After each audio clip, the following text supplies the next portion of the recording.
नमस्कार मित्रो, सर्व सुंदर या यूट्यूब चॅनलमध्ये आपलं सर्वांचं स्वागत आहे. जीवनाला स्पर्श करणाऱ्या आणि जीवनावर प्रभाव टाकणाऱ्या एका विषयासंदर्भात आपण आज बोलणार आहोत. काही वेळेला आपल्याला माघार घ्यावी लागते, पण ही माघार म्हणजे फार मोठे अपयश आहे असे समजणारे अनेक माणसे असतात. काही अतिसंवेदनशील माणसे तर आपल्या जीवाचा घातही करून घेतात आणि निसर्गानं देवानं दिलेलं हे सुंदर आयुष्य वाया घालवतात. खरं तर प्रत्येकाच्या जीवनामध्ये कधी ना कधी बॅड पॅच येत असतो. मग ते सुनील गावस्कर असो, सचिन तेंडुलकर असो, विराट कोहली असो, अमिताभ बच्चन असो, प्रत्येकाला हे करावं लागतं. माणसाचं सोडा, देवानं सुद्धा बॅड पॅच चुकलेला नाही. साक्षात प्रभू रामचंद्रांनाही 16-14 वर्षाचा वनवास भोगावा लागला. आपण तर माणसं आहोत असं साईबाबा नेहमी आपल्या भक्तांना सांगायचे. त्यामुळं आपण हे गृहीत धरायला हवं की कधीतरी आपल्याला पराभूत व्हावं लागणार आहे. पण पराभवाला शिवाजी महाराजांनी एक वेगळा आयाम दिला आणि ते म्हणतात, शिवाजी महाराजांचा जो शब्द आहे तो मला फार आवडतो, यशस्वी माघार असं त्यांनी पराभवाला म्हटलं की पुन्हा यशस्वी होण्यासाठी ही माघार आहे. म्हणजे ही माघार ही एक प्रेरणादायी अशी गोष्ट होऊ शकते. हा विचार तो फार महत्वाचा असतो.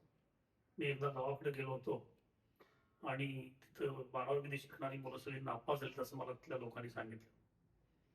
ती मुलं येत होती आणि मी त्यांना बोलवलं माझ्याकडे आणि म्हणालो की अरे तुम्ही सगळे 12वीला होता काय? ते म्हणले होय सर. मग सगळेजण नापास झालाय काय? तर खाल मानेनं आणि ते म्हणाले की होय सर आम्ही सगळेजण नापास झालो. पण गंमत म्हणजे ती मुलं येताना मी ज्यावेळेला बघत होतो सगळ्यांच्या मानाखाली होत्या, पण एकटा मात्र ताठ मानेनं येत होता. मी त्याला विचारलं तू रे? सर मी बी नापासच झालोय म्हणाला तो. ठीक आहे म्हणालो मी त्याला, मग तुला लाज नाही वाटत का? ताठ मानेनं तू येतोस, बाकी सगळ्यांनी कसं मानाखाली घातले? तर तो लगेच मला म्हणाला, सर सगळे मी जरी नापास झालो असलो तरी ह्या सगळ्यामध्ये मला मार्क जास्त आहे. मी त्याला शाबासकी दिली, त्याच्या पाठीवर थाप दिली. त्याचं कारण हे आहे की तो अपयशी झालेला आहे, पण त्यातूनही तो यश शोधतोय की कुठंतरी मी यांच्यापेक्षा शहाणा आहे. कितीतरी विद्यार्थी बघतो आम्ही, मोठे 90% पेक्षा जास्त मार्क असतात, पण तरी 1-2% कमी पडले असं समजणारे मुलापेक्षा मुली जरा जास्त असतात त्याच्यामध्ये. आणि अनेक मला अशा अगदी हुशार मुलं सुद्धा आत्महत्या करतानाच्या बातम्या आपण वर्तमानपत्रामध्ये वागत ऐकत जातो. ही मुलं बौद्धिकदृष्ट्या खूप सर्वोच्च पदाला पोहोचलेली आहेत, पण भावनिकदृष्ट्या ती भक्कम नाही आहे.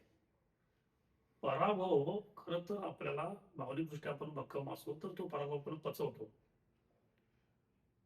एकदा ऑलिम्पिकच्या स्पर्धा सुरू होत्या आणि त्या शिडाच्या बोटीच्या स्पर्धा होत्या. लॉरेन्स लेमी हा त्यामध्ये होता. त्यानं अनेक स्पर्धा त्यापूर्वी जिंकल्या होत्या, त्यामुळे ही स्पर्धा तो जिंकणारे सगळ्या जगाला ठाऊक होतं आणि त्याची बोट पुढे पुढे जात होती. स्पर्धा सुरू झाल्यानंतर एवढ्यात एक दुर्घटना घडली. एक बोट कोणाची तरी उलटली आणि त्यानं खूप प्रयत्न केला तरी बोट त्याला सरळ करता आली नाही. तो स्वतःच बुडायला लागला, त्याचा जीव धोक्यामध्ये आला आणि अगदी विजयी रेषेच्या जवळ पोहोचत असतानाच लेमीच्या ही गोष्ट लक्षामध्ये आली आणि लेमीनं आपली बोट वळून तिथपर्यंत तो गेला. त्यानं त्याला पुढच्या बुडणाऱ्या त्या स्पर्धकाला वाचवलं. तोपर्यंत स्पर्धा संपल्या होत्या. पंचांनी निर्णय जाहीर केला की लॉरेन्स लेमी हरलेला आहे. पण बघणारे तिथले हजारो लाखो लोक आणि टीव्हीच्या माध्यमातून म्हणाले करोडो लोक म्हणाले की लॉरेन्स लेमी जिंकला. अनेकदा पराभूत होऊनही आपण विजय होत असतो. त्यामुळे एक गोष्ट आपण सतत लक्षामध्ये घ्यावी, पराभवाला आपण खचता कामा नये आणि रात्रीच्या गर्भातच उद्याचा उष्काल असतो हे शाश्वत सत्य आहे.